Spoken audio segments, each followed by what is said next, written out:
Hi, I'm James, and welcome back to Hypertops. Today, I've got something a bit different to show you. I was taking a break from designing the world's longest spinning top when I came across the world of high-performance fidget spinners. Yes, these things, which were all the rage a few years ago. Just like with spinning tops, or pretty much anything, it turns out there's a community of people who are really into them. And pretty quickly, I realized that the best spinning tops and fidget spinners share a lot of the same principles. You can probably guess where this is going. The Guinness World Record for the longest spinning fidget spinner is held by William Lee, who managed 25 minutes and 43 seconds with this Pulsar Ohana.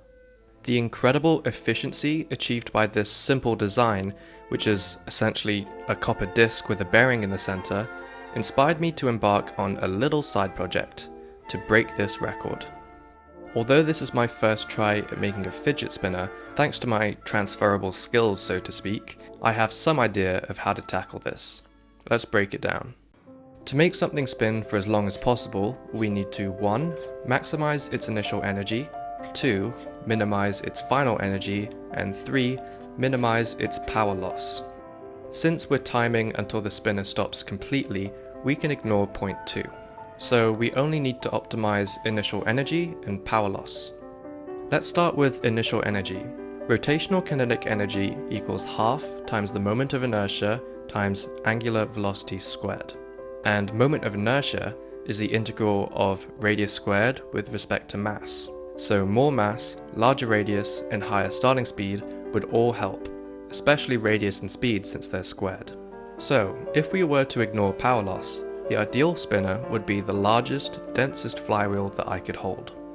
But we can't ignore it.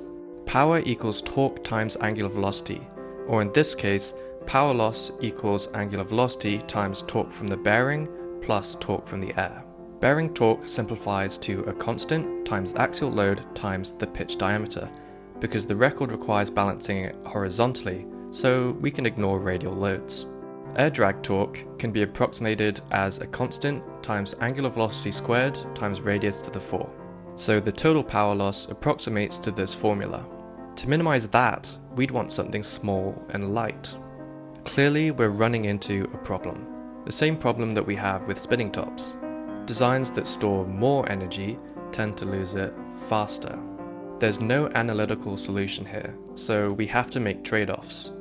And to make this harder, these unknown constants mean we don't know which factors matter most. That said, I've spent 8 years testing these variables with spinning tops, and as you'll see, that experience pays off. For my first design, I assumed axial load wouldn't significantly affect bearing torque, and I thought a smaller diameter would help me start it much faster.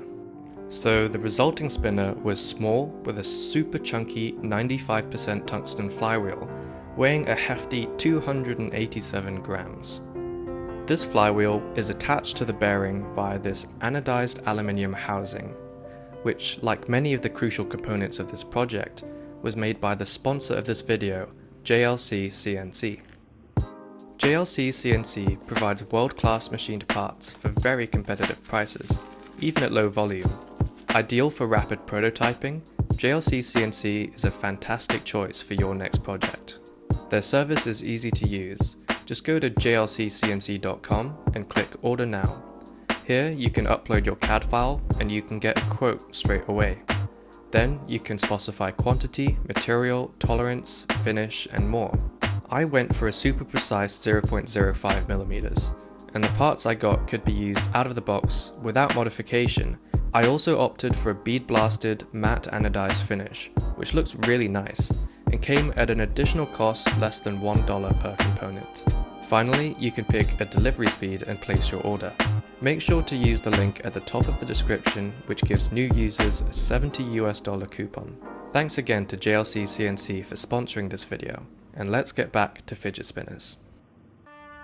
After some experimentation, I developed a special launch technique which can start the spinner at over 1,700 RPM. But even with this, it only spun for about 10 minutes. Clearly, mass affects braking torque much more than I expected. Much more so than air drag at these speeds. So, back to the drawing board. Before we look at my second design, let's talk about the heart of any fidget spinner, the bearing. These engineering marvels really deserve their own video, but for now, I'll keep it high level. Bearings allow things to spin with less resistance because rolling friction is much less than sliding friction. Just like how pushing a book across a table on sliding contacts is harder than on rolling contacts. If we just bend this around in a loop and give the balls a track to run in, we have a classic ball bearing.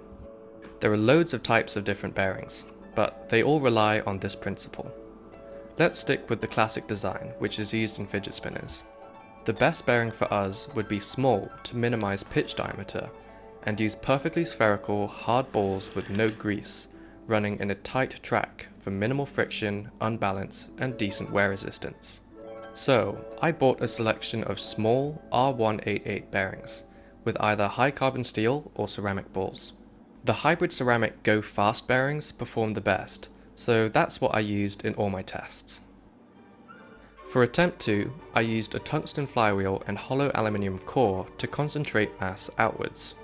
The radius, and hence energy storing capacity, is much larger, so in fact, this design weighs even more at 422 grams.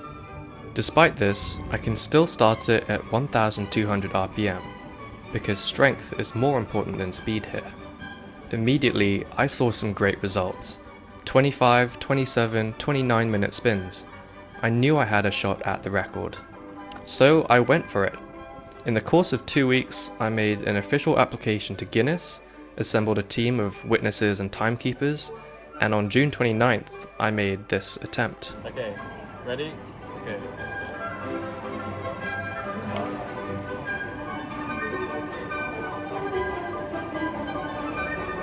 I think that's very good.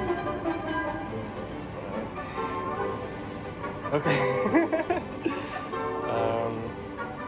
Fantastic.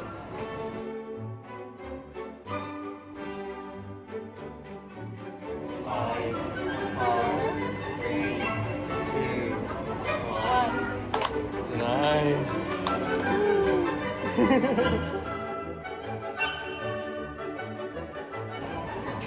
31.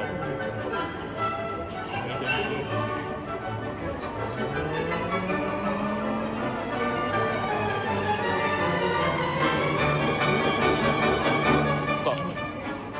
31:12. Oh my god, 31:12. 31:12. 31 minutes 12 seconds, a new record. You can watch the full attempt on our second channel, Hypertops 2, which is linked in the description and at the bottom of my channel page. So, where's the certificate? Well, Guinness takes a while. Unless I pay 500 quid, which I'm not going to, as of the release of this video, I'll still have a couple months to wait. And as much as I'd love to have it for this video, I wanted to get this posted and start working on the next thing. If you want to see me push this even further and design an even longer spinning fidget spinner, let me know in the comments because I definitely have ideas. Also, I still have 2 of those first attempt tungsten spinners, and I'm thinking of selling them to recoup some of the manufacturing cost. If you're interested, do let me know in the comments, or drop me an email if you're seriously keen. If you enjoyed this project, please like and subscribe.